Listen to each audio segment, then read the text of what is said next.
Good morning, everybody. For those who don't know me, I'm Tammy Skrzynski. I work over at Grays Lake Library, and I'm the cataloging supervisor. And I want to welcome everybody for coming. Thank you for coming, and it's really good to see those who came. I do like that we have the hybrid option. I missed the May meeting, so all I could do was read the meeting minutes. So I'm kind of glad we're doing this hybrid this year. So I'd like to call the meeting to order.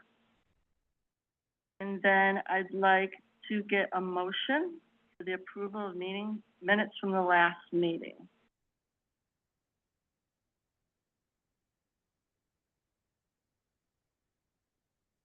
Anybody want to give me a motion?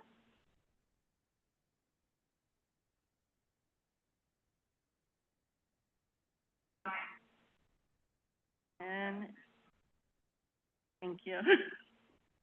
Okay. Does anybody have any additions to the agenda? No? Okay, in that case, I'm very happy to turn it over to Rachel for the staff update.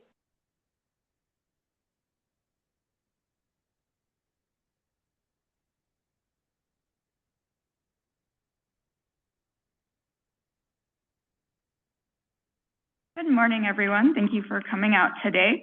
So the full report is in the packet, but I will summarize it and take any questions that you have. Regarding the migration, please make sure that you review the offline and go live schedule on the CCS website. All libraries will have to use Polaris offline from August 29th to September 2nd, and will resume normal Polaris operations on September 3rd. Only circulation will be able to use Polaris offline. However, training will still be available, so you can take that time to review any of the LEAP courses online to get familiar with the technical services functions in LEAP some more. SIP will be redirected to training, but API services will be down. CCS anticipates web reports coming back online on September 3rd. With the rest of the services. The schedule for when the different types of reports will be available is in the packet and on the page for the offline schedule. Regarding the discovery layer, the governing board has scheduled additional demos for the 13th. They plan to vote on the new discovery layer at their September 10th meeting. The implementation timeline has not been decided on yet. And regarding the Backstage Library Works update, I've identified another 47,000 additional records from our older records to load. So we're still working on finishing up that load and deduplicating authority records that didn't match properly. So we plan to reassess our profile to make sure that they limit the amount of changes that we make so that the record amounts that we load are not too overwhelming in the future. We estimate that our regular updates and our regular services will begin during September. In the packet, I did include some information on the status of updating the heading for Democratic Republic of the Congo. The update to the authority records haven't been completed yet.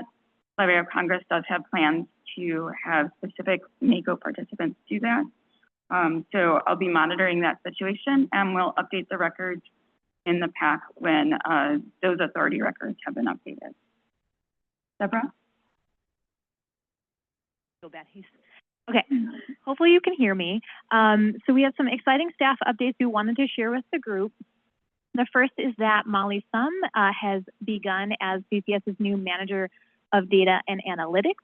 So she started last Monday and has been kind of getting herself acclimated to CCS and learning all of the things about Polaris and how we operate.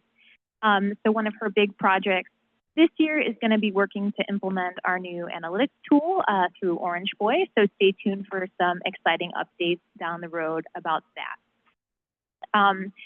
In the Member Services Department, we are working to adjust some staff responsibilities and bringing more staff on board to help out with technical and advisory groups. So in this year, we're going to see some changes to group liaisons. So Kiara is going to step in as the circulation and ILL liaison. Rachel will continue to be the liaison to acquisitions and scrap. I will continue as the liaison for path and database management. And then Molly is going to step in as a liaison to this group, CAMM. So we're going to be working on that transition over the next several months. So Molly's going to partner with Rachel and Tammy to get kind of onboarded to the way we do things here at CAMM. And we're looking to make those transitions by January. So Rachel's still going to be at CAMM, so don't be sad that like Rachel's going to leave the group.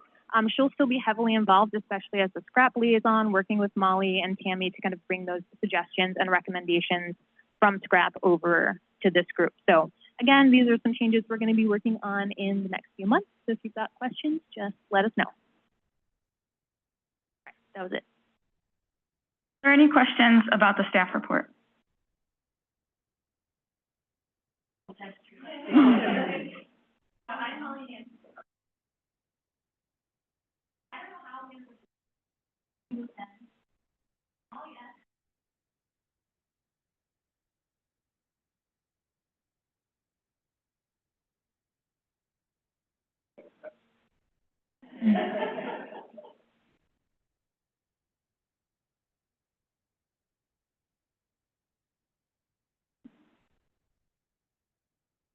Okay, there are no questions. I will move on to the next topic. That's the scrap report. So the links to the minutes and the video of the July 16th scrap meeting are in the packet. Scrap decided to drop the issue of youth literacy materials at that meeting. They also discussed the terms for the Gulf of Mexico and Mount Denali due to CAMM asking for additional information from them. They decided not to vote on the motion, but have provided information for you that I'll be reviewing soon that you had asked for. The members also reviewed 7 catalogers wiki pages and provided suggestions on improving the pages. I already updated those and sent the list of updates to the listserv. At the next meeting, the scrap members will be reviewing OLAC's new best practices for cataloging digital media storage devices. So the focus for that will be on the best practices for cataloging Story Dream Machines, Tony, and Yodobox. So the group also discussed the possibility of using the 082, 092, or 099 for a video game platform so that it would be visible in the results of the find tool and allow you to have the ability to identify which video game platform belongs to which record more easily. I'll be doing some more research into that before the meeting. The next meeting that will be scheduled for October 22nd at 1 p.m. Before we move on to the discussion on the Gulf of Mexico and Mount Denali, are there any general questions on the scrap report?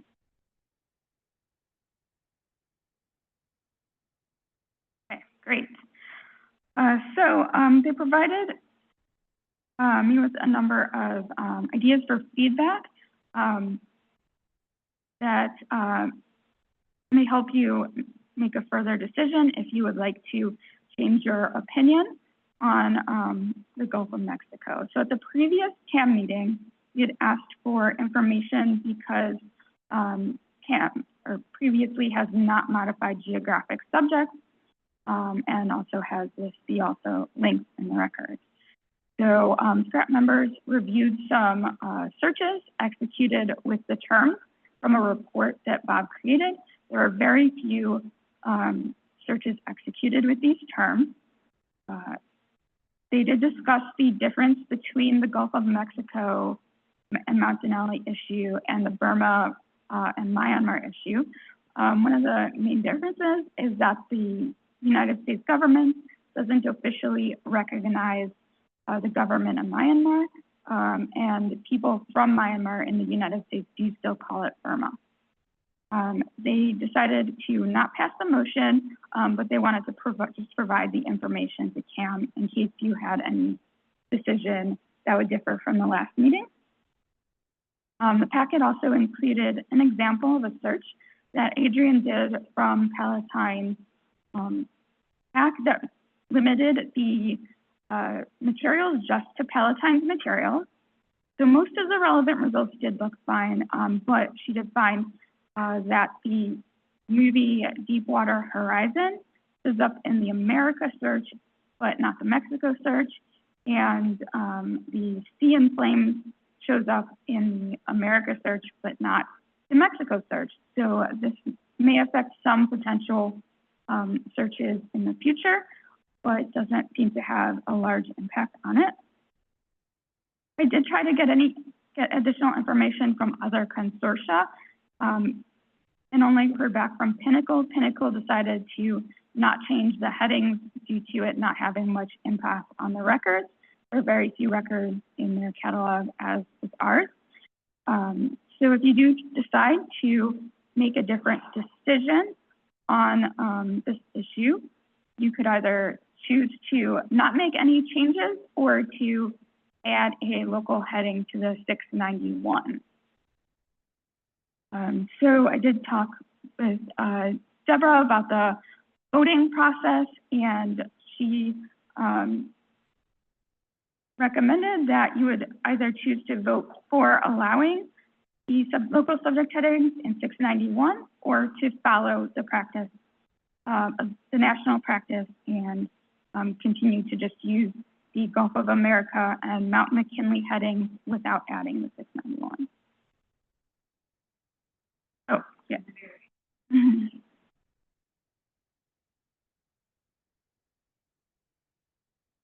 So are there any questions or comments?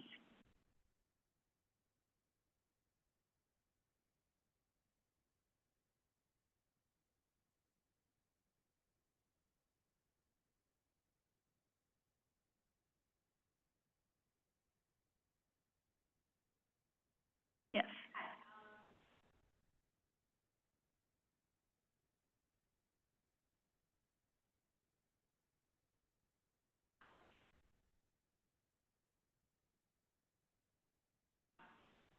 Right.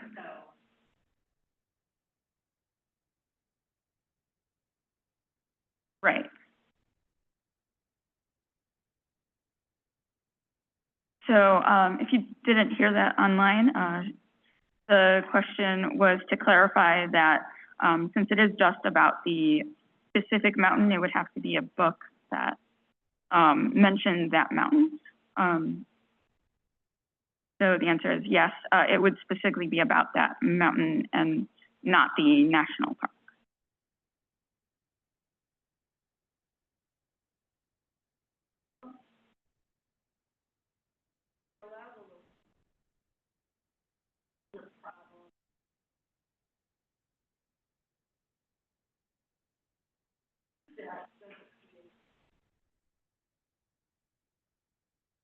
The question was to clarify how it would fix a problem that's not a very big problem, but affecting a few records, and if there were any problems that would occur if we added the local heading.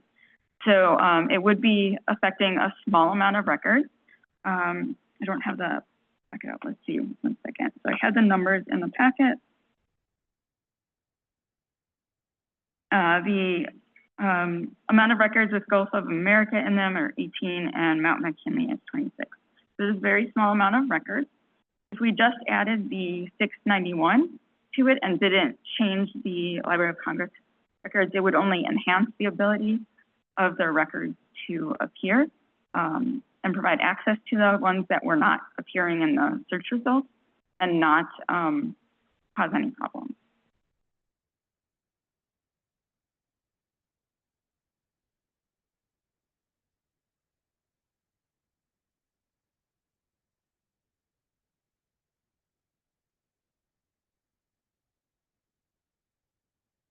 Are there any other additional questions?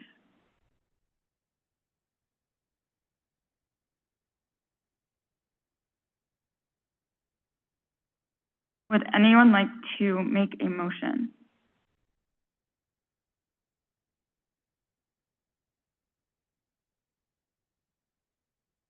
I think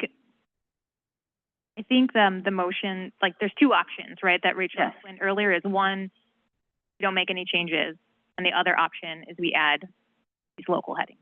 So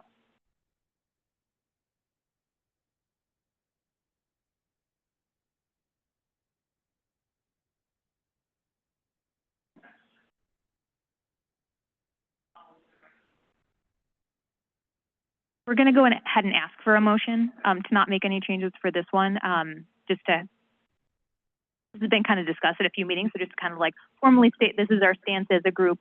We'll ask for a motion either way.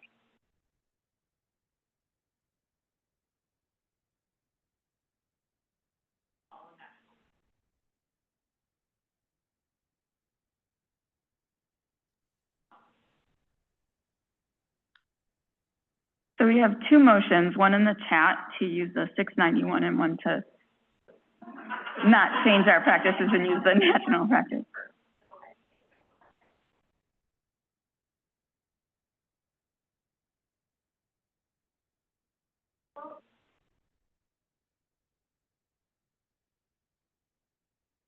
Can you speak into the microphone? I don't know if everyone hears you.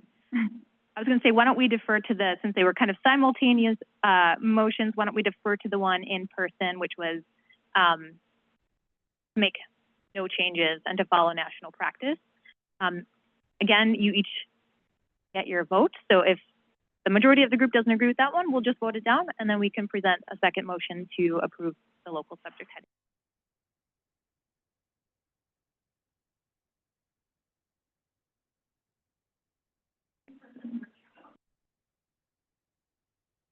Can you bring the microphone to Adrienne, and she can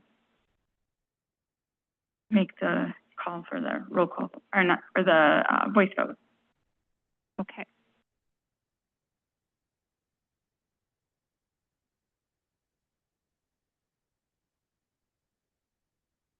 So Nora made the motion, and John LaValle seconded the motion.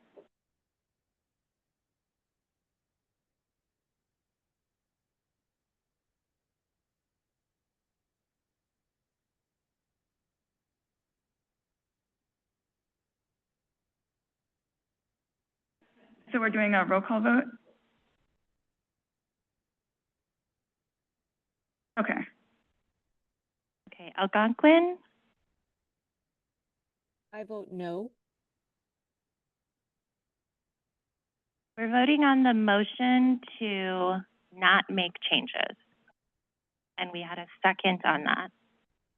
So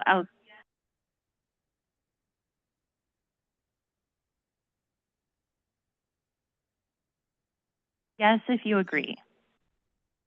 Yes for no. Okay, one more time. We've got Algonquin,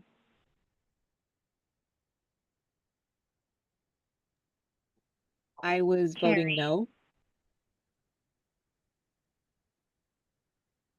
Harry, Yes. Oh, wait, someone asked for clarification on what we're voting on. So we are voting, let's type it in the chat too. Motion to not change national practices.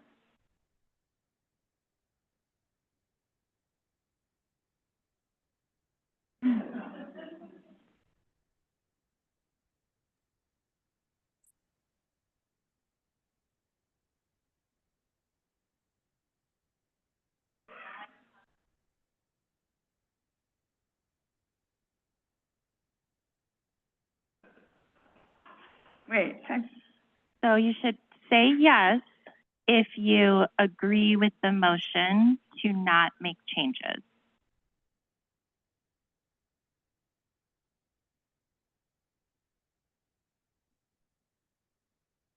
Okay, one more time. Algonquin, I vote no. Harry, Yes. Crystal Lake,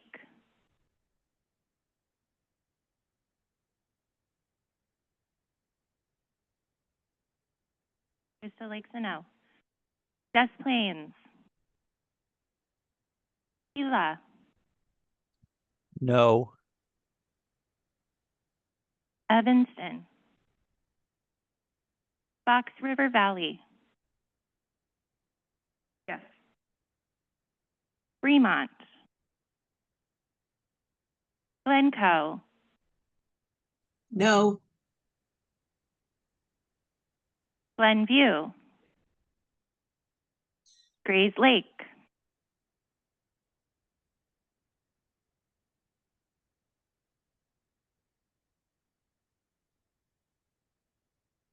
Highland Park.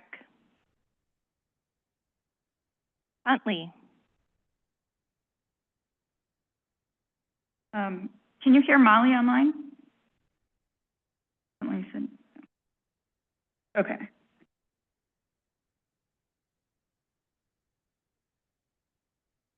Yes. Oh, okay. We've got Crystal Lake's a no. Des Plaines is a yes. Gila's a no. Evanston's a yes. Fox River Valley is yes. Fremont is yes. Glencoe is no. Glenview is yes. Grays Lake is no. Highland Park is yes. Huntley is no. Indian Trails. No. Lake Forest. Lake Villa. Lincolnwood. Molly, can you No. repeat those after? Lincolnwood said no. McHenry. Yes. McHenry, yes. Morton Grove.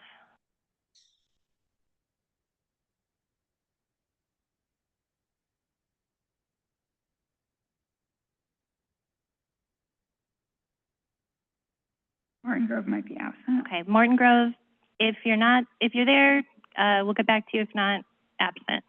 Mount Prospect. Yes for Mount Prospect. Niles, Maine. Yes for Niles, Maine. Northbrook. No. Palatine. Palatine is yes. Park Ridge. Park Ridge is yes. Prospect Heights. Yes for Prospect Heights. Round Lake. Yes for Round Lake.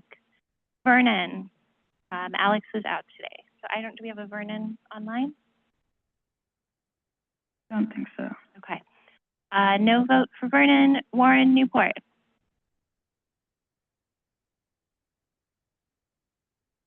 Don't see anyone for Warren Newport. Absent. Waukegan. Sorry, I used to be a teacher, so I said absent when people don't respond. It's just second nature. I apologize. I don't see Waukegan. Okay, no Waukegan. Wilmette. Wilmette's a yes. A yes. Winnetka. Winnetka's yes. Winnetka's yes. And last but not least, Zion. Zion's a no. So we're going to wait for a tally of the votes.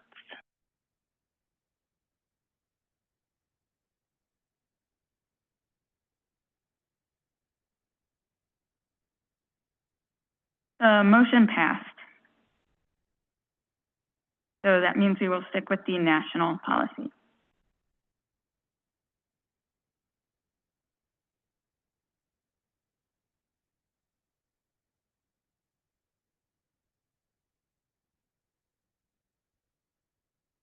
Okay, so the next thing on the agenda, the acquisitions technical group requested feedback from CAMM. So I received a request from someone to see if acquisition staff could add the volumes to the item records when the items are ordered. Some acquisition staff already do this, but some feel that it's the responsibility of the cataloging staff to do it when they have the item in hand. So they wanted to know what your thoughts were if the acquisition staff should be required to add the volume to the item record, or if you wanted to continue to have the cataloging staff do that when the item is in hand. I think it's going to depend on whether or not, what they get in the record. Because if you're able to see your bib record that you're ordering from contains volume information, volume 2, volume 3, volume 4, that I personally think then should be added to that item record so that that information isn't lost and difficult to discover when you're ordering a run of graphic novels or manga.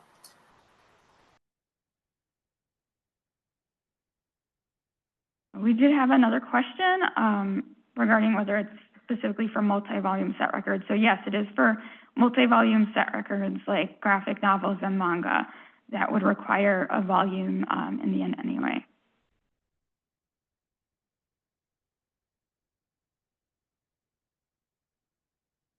So the comments in the chat were, if we wait until catalogs, will patrons be able to put the correct volume on hold?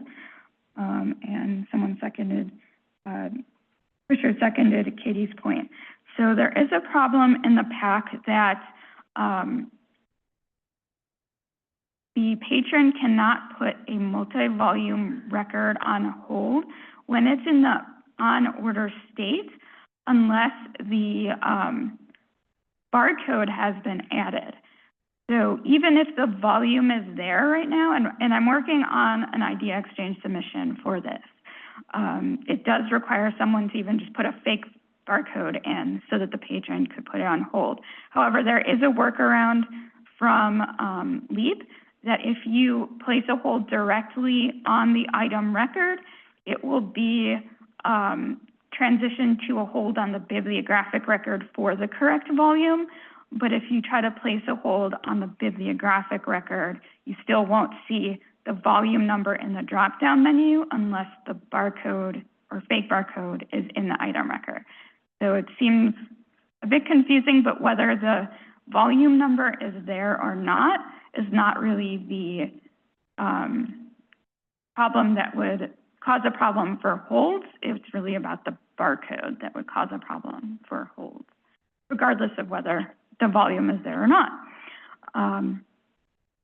So I think it would be helpful and beneficial for both patrons and staff to see that the volume is there and on order by the volume number, and allow the staff to be able to help them place a hold on that specific volume when they know it's on order. So can I ask about the barcode number? Does it have to be formatted as a barcode number, or can we just repeat the volume number in the barcode until we get a correct barcode number? Can we fake it? It does not have to be formatted like your barcode number. If it's not, and you have a certain setting, there will be a pop-up, but otherwise it can be like the volume number or any fake number. So we do have some more comments in the chat. And one is, how about not required but allowed? It seems to me that it will depend partly on what acquisition staff are comfortable with. Another aspect besides hold is that having volume numbers lets both patrons and staff know specifically what will be coming to the collection. Another comment is, if other libraries' items with barcodes and mine do not have barcodes, once my item has a barcode, will it fill the volume level hold? So if one library has an item record on order with a barcode or a fake barcode, it will allow that volume number to appear in the drop-down menu. Even if yours does not have that barcode, the patrons and the staff will be able to choose that volume when they're placing a hold on a volume. And then once your item has a barcode, your item would then be eligible to fill holds on that volume.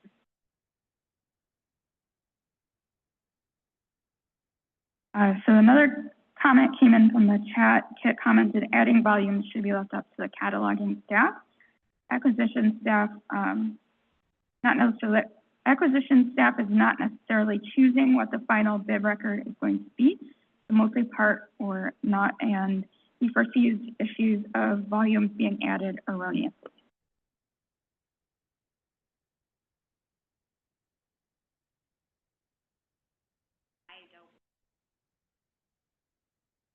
Okay.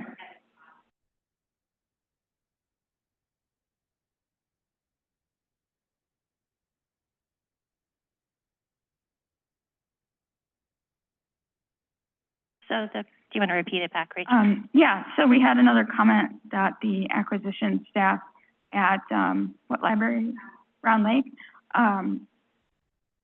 do not always, see the correct volume. And so they want the catalogers to handle the volume issues. Are there any other comments? Yes, Tammy?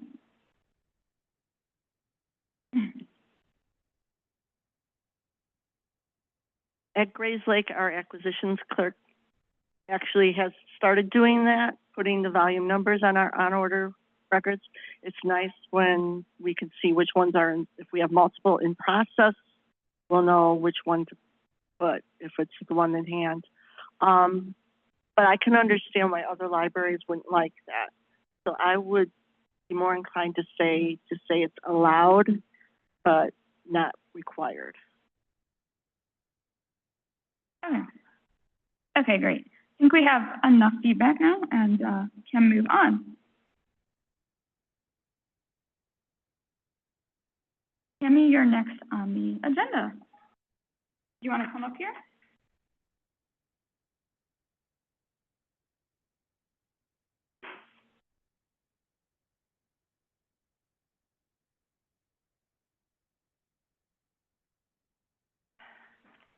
Hi, so everybody, if you don't know, I'd be amazed, but at Grays Lake, we've been doing an RFID project that has been horrible.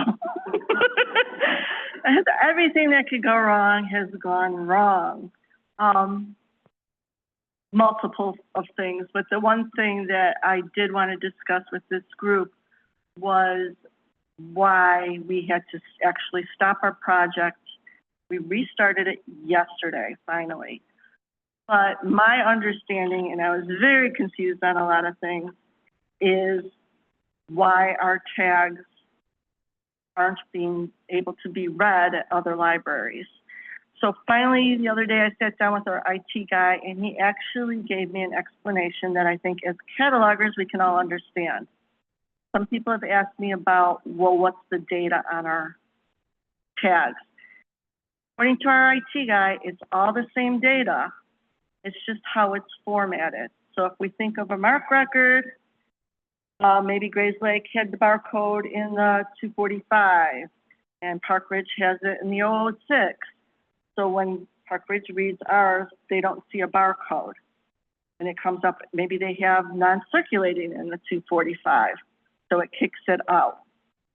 So at this point, we did get a bunch of tags from other libraries. Thank you if you're one of the libraries that sent them.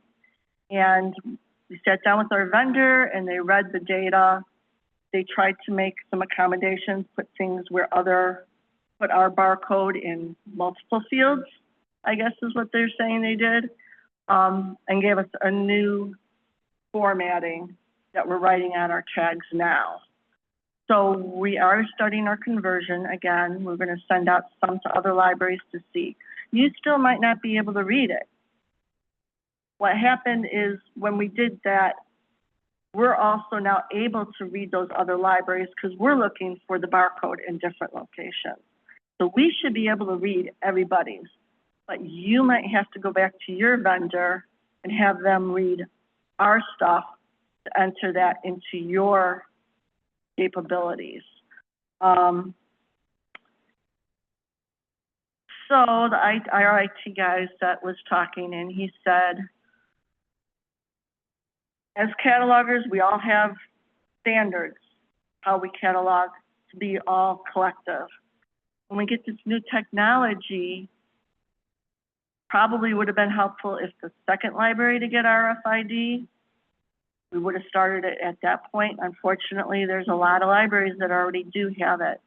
But this is something that has to go to the governing board to decide if they want to have a standard for how the RFID tag should be written or where data should be found, the formatting of it.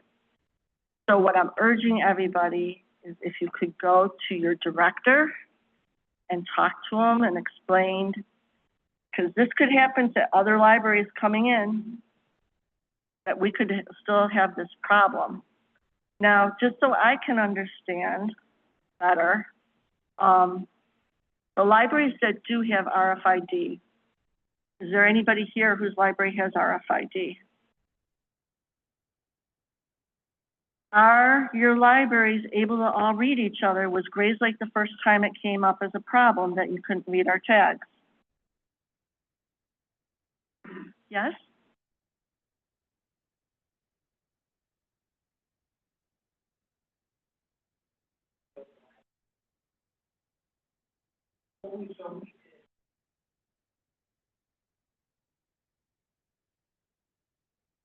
Okay. So you pretty much, you did your you realized that problem before we did. Okay. What library are you from? Glenvoo's comment was that when they were setting it up, they did work with their vendor to make sure it was reading properly.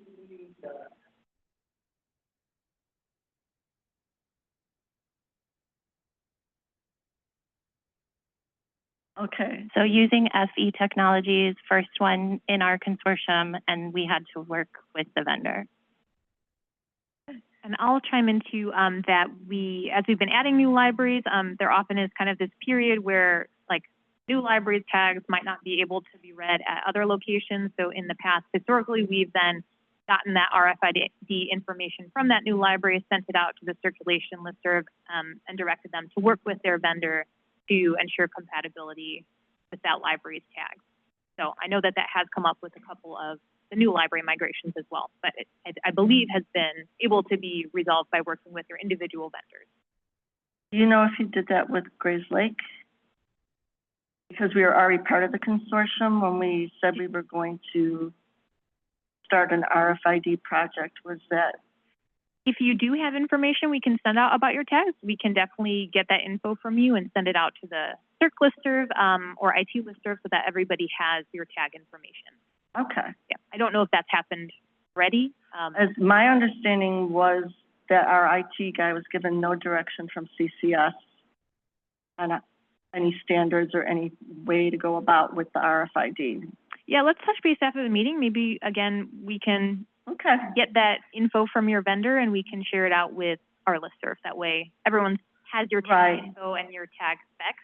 I think we had thought we really wouldn't have this problem because we went with, our vendor actually does do another library that's already been in the consortium, and they had no problems.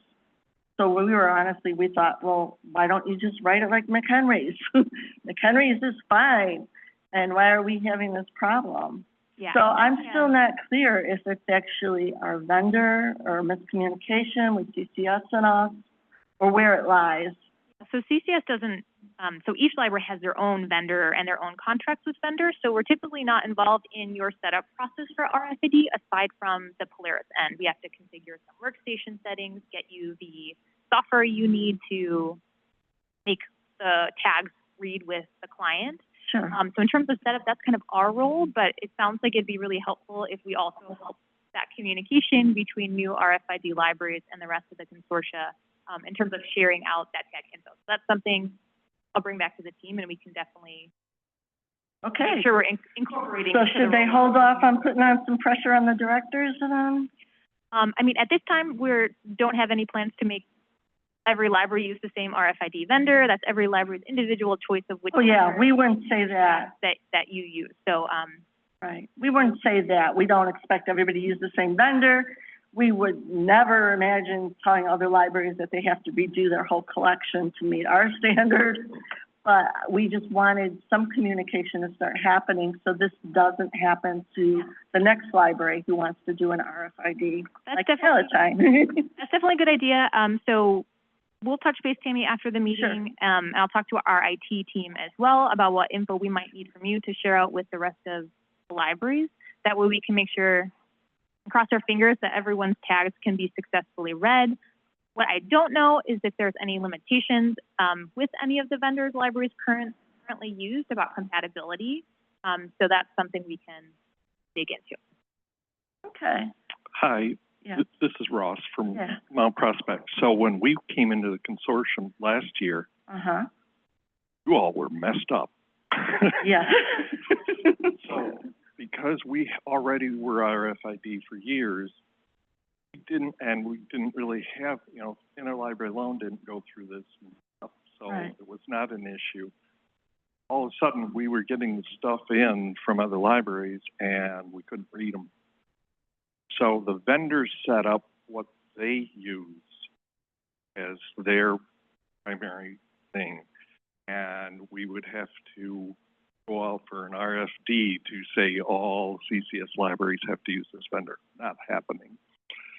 So what it is, though, on the other end is your receiving, your reading of RFID tags, that can be set up for an unlimited number of arrays of setups for RFID tags. So when a new one comes in, we should all find out what set they are so we can add them to receiving things. So you don't have to change anything. You were fine.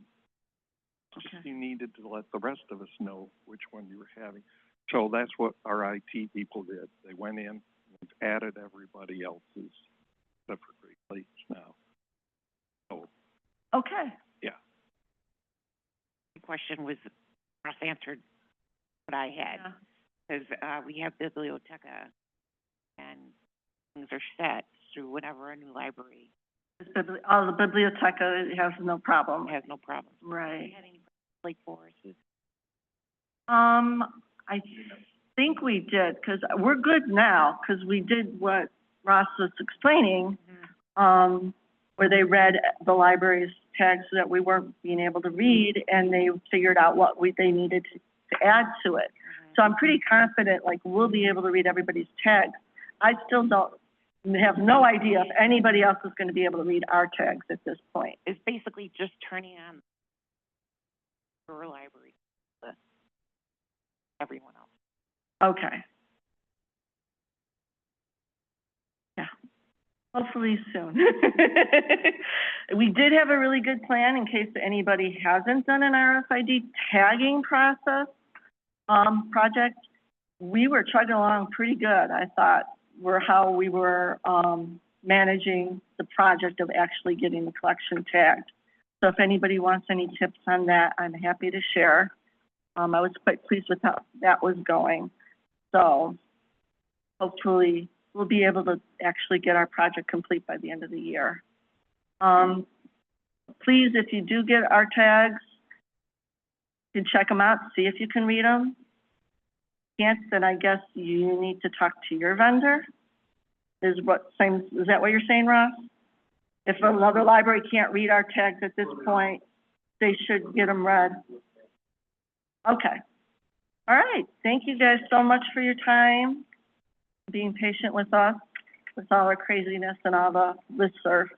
So take care. And I'll just sum up CCS's task. So CCS, so when a new library comes on with RFID, we need to share out that RFID information with the rest of the libraries so you can all configure your pads, your self-checks, your AMHs to read those tags. So what we'll do is Tammy will connect with your specific pad specs so we can share it out with the membership, and then we'll make sure we get, I don't know if Vernon has RFID.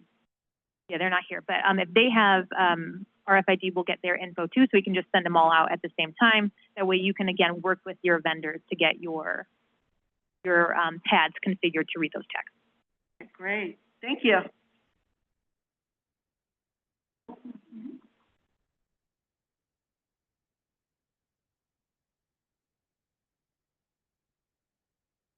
All right, next on the agenda is a demonstration on using the series authority records to verify series information. I'm just going to bring up our record that I'm going to start with. 1 second.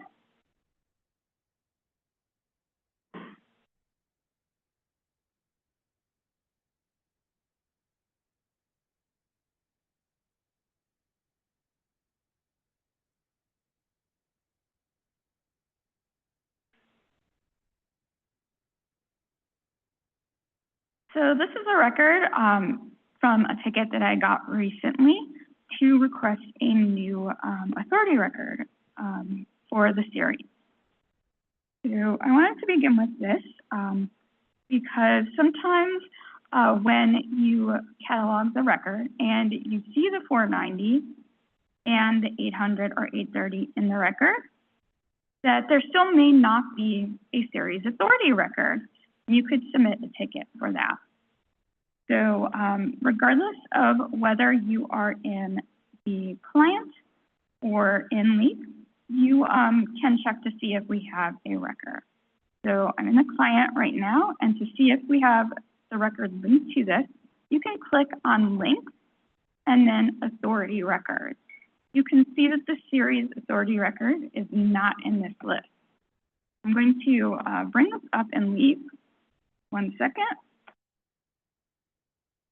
I need to log into LEAP.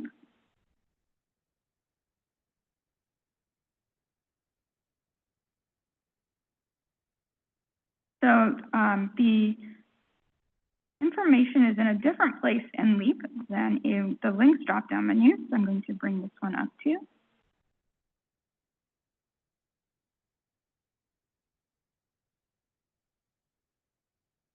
So if you're in LEAP and you see the headings here, you can check the headings tab. This information is not in the links drop-down menu. It's on the headings tab. So the next thing I recommend doing is, even if it's not in the headings or links in the client, that you check to make sure that everything is spelled right, that it's in the correct format, because it may be incorrect in the record.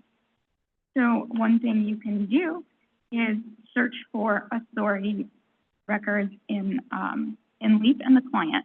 So in the Find tool, if you're in LEAP, you would just change the database drop-down menu to authority record, and you can search for the author to see if there are any additional records. You can also search for the title, so my little mouse.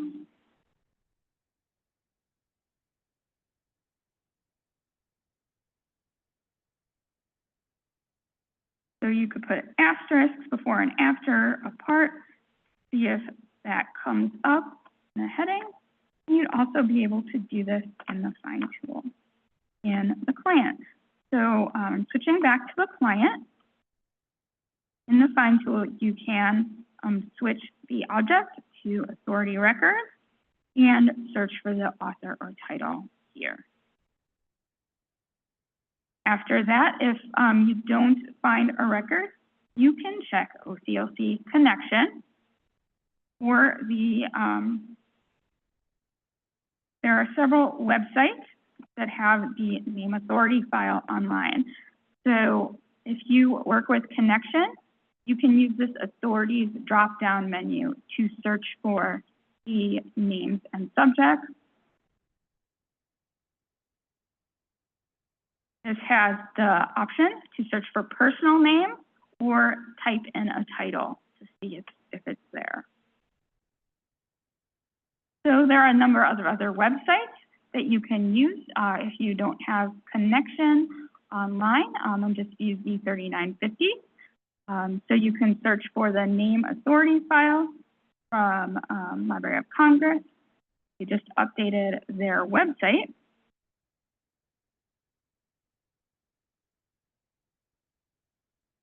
So this is authorities.loc.gov. You can search for the authorities here. There's also the linked data website, id.loc.gov, that will also allow you to search for authorities, but that has a lot of other information on that website as well.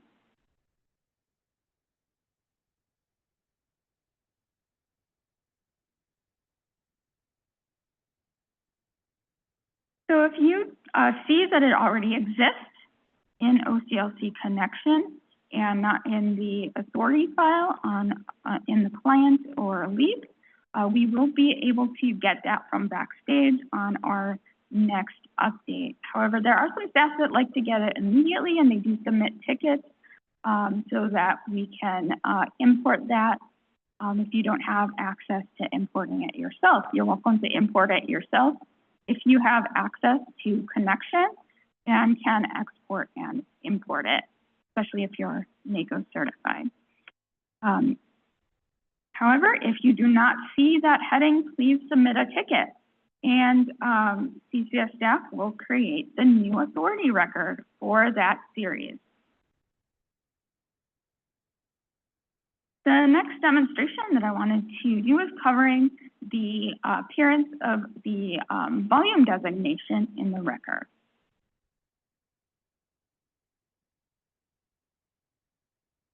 So as you know, the volume designation would go in the 490 subfield V, and if it has it on the item, it would also go in the 800 or 830 subfield V. To verify how this appears and whether it gets a volume or not, you will need to look for the authority record. So you can do this by using the Find tool. If you're in the client, you would change the object drop-down menu to authority.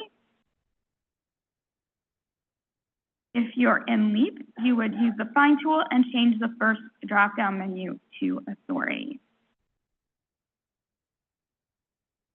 So I'm going to search for one of the more common series that we all know about, Chronicles of Narnia.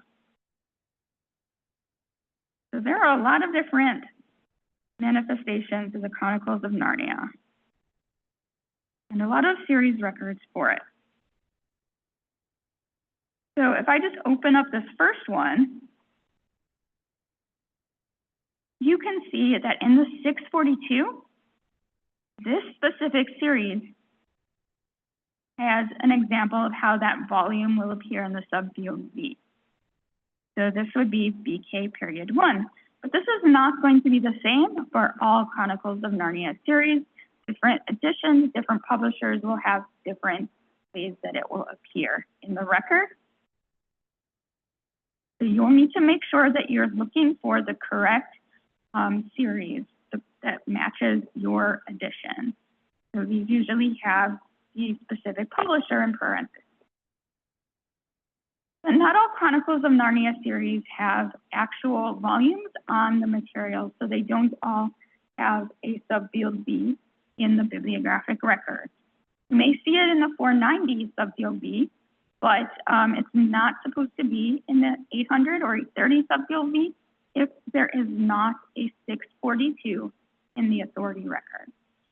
So there's a good example of this one, the Find Away World record. So I assume this is for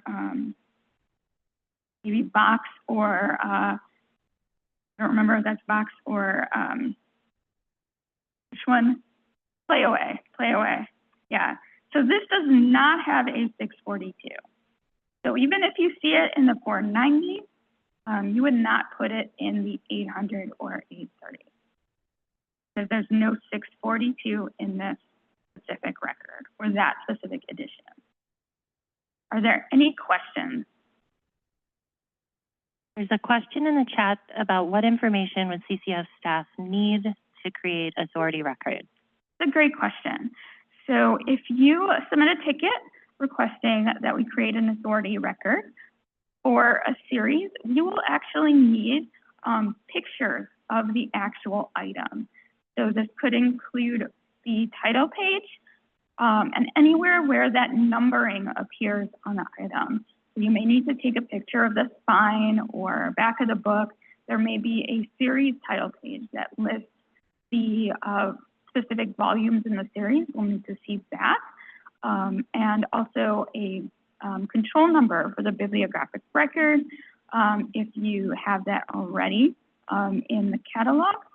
and any other information that you may find about the series online could be helpful.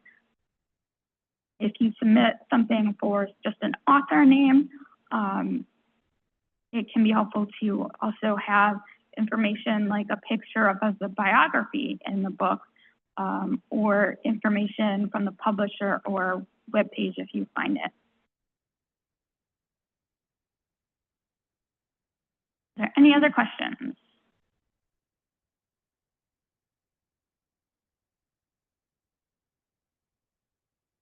Okay, so we did have a short keys demonstration on the agenda, but we're having some technical difficulties getting that set up. So we're going to put that off for another meeting. So the next thing on the agenda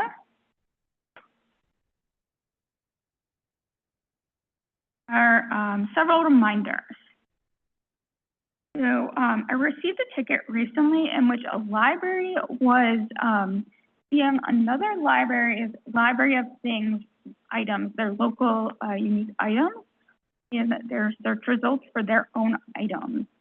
And this is because of the owner for those specific items was set to Cooperative Computer Services with BR or branch in parentheses. So the way our settings are set up due to our e-content is that the BR can be used for e-content, and that will appear in your PAC results if you're looking for local items anyway. So if you have any local materials that are unique to your library that you only want your patrons to see in your PAC, then you either need to have the Cooperative Computer Services with SYS in parentheses as the owner for your library. This is a case where you could use your library as the owner for these unique local materials, as long as they're specifically meant for only your patrons to see in your PAC and check out. In general, we recommend having the owner for those be the SYS though.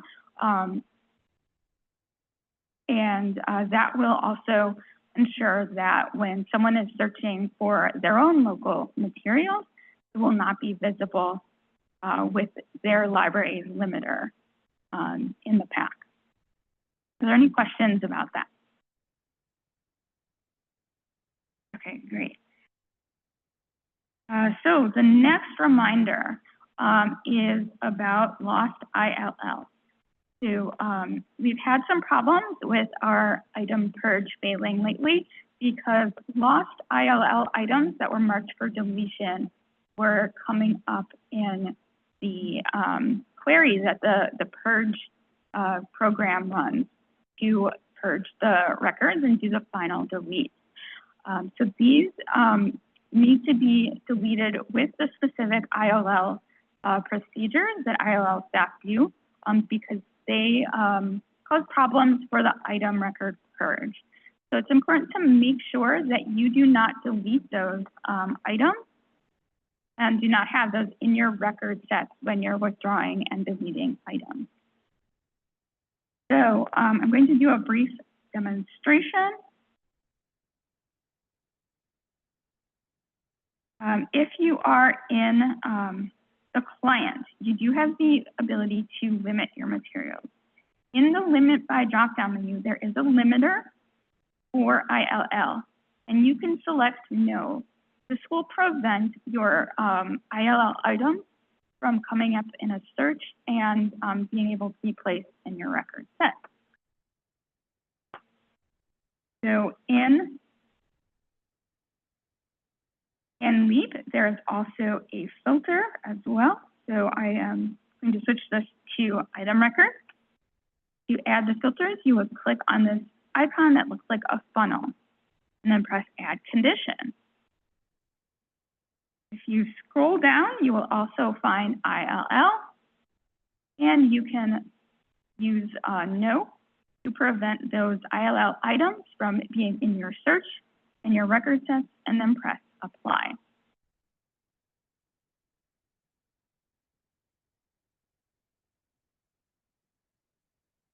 We do have a question from Carly. I was just about to demonstrate that. Can it be filtered out with Simply Reports? Yes, it can. So I'm going to open up Simply Reports.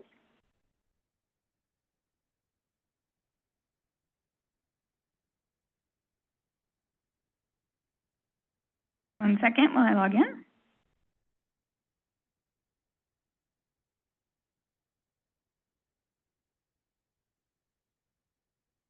So if you are on the Items tab, there are item checkbox filters. Right here, you have a checkbox filter to exclude ILL items. So you can make record sets for withdrawing and deleting items without those ILL items. Are there any questions about excluding ILL from your searches and record sets?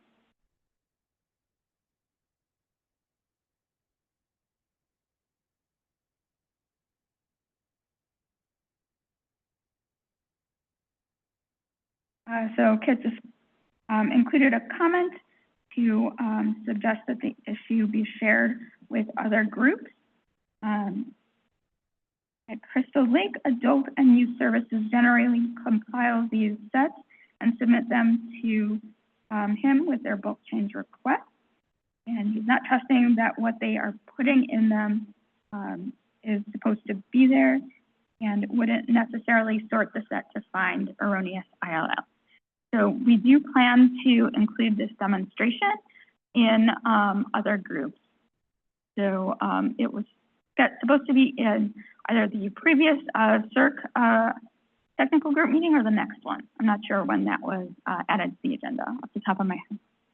And actually, Kit, ILL meets tomorrow, so we'll pass this reminder on to Mieko and Kiara as well to make sure they mention it at that group. And since selectors oftentimes are making these sets, we can add it to the PASS agenda for September as well. So thanks. Yes.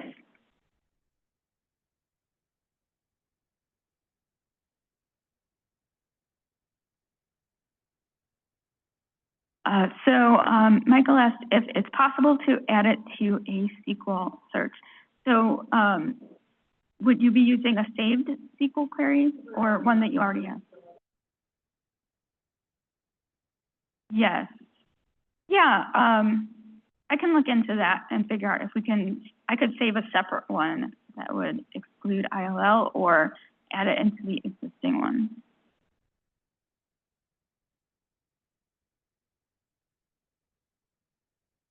Yeah.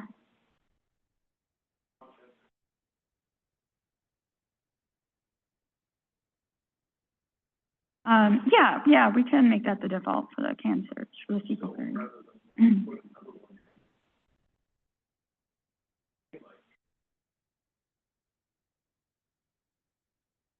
Right.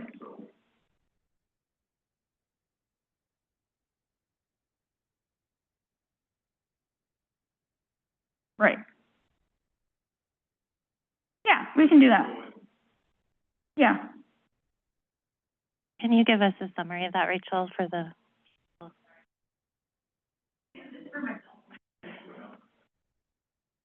I will be working with Bob to figure out how to update our SQL queries so that the default for the lost and missing will exclude ILL, and we'll update that saved SQL query. Kathy said, is there a saved SQL search for ILL staff to identify these items so they can remove them? I don't think we have one yet, but we can look into that to see if that would be useful. There are some permissions issues with allowing them to use the SQL search, so we'd have to make sure that they have those permissions to use that.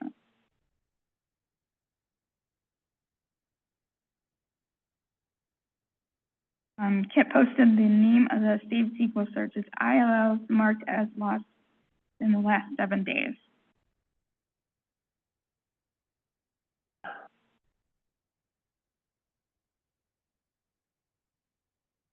Any additional comments, questions?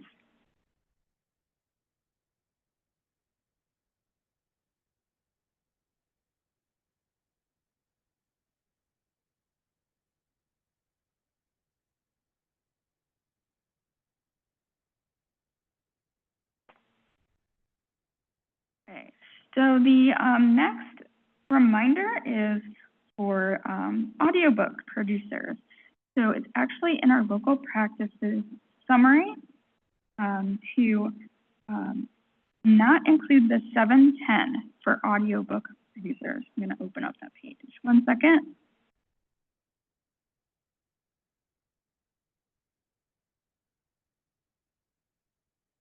So it's down here to not trace the audiobook publishers. Is deleted in the local practices macro if you do use that in connection. Are there any additional questions?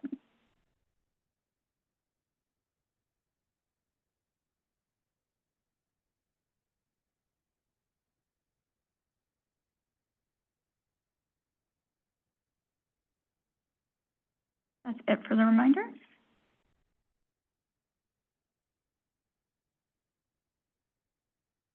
So the next time we'll be meeting will be November 19th at 10 a.m. It'll be a hybrid meeting again. Can I get a motion to adjourn? Thanks, Nora. Kim. And we're adjourned. See you all right before the holidays. The sign-up sheet is on the ledge right there by the stairway. If you haven't signed in, please take a moment to do so. And please grab some coffee on the way out if you don't want additional coffee.